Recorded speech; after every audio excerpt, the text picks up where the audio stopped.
Deməli, karbonla karbon qazının reaksiyasından X verib. Bu olacaq yəqin ki CO. Bura 2 yazıram, bərabər olur. Burada eyni kütlədə, yəni 88 götürəndə mən bilirəm kütləci karbon qazı daha çoxdur. Yəni MR 44-dür. 88 2 mol bundan çox gedəndə bu da olacaq 24.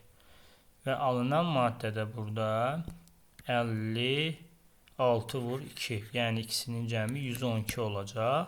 Yəni M-imiz 112-dir. M-imiz 112-dir. Gəldik burada 0-dır. Buradan da olacaq 88-dən də 24 çıxanda,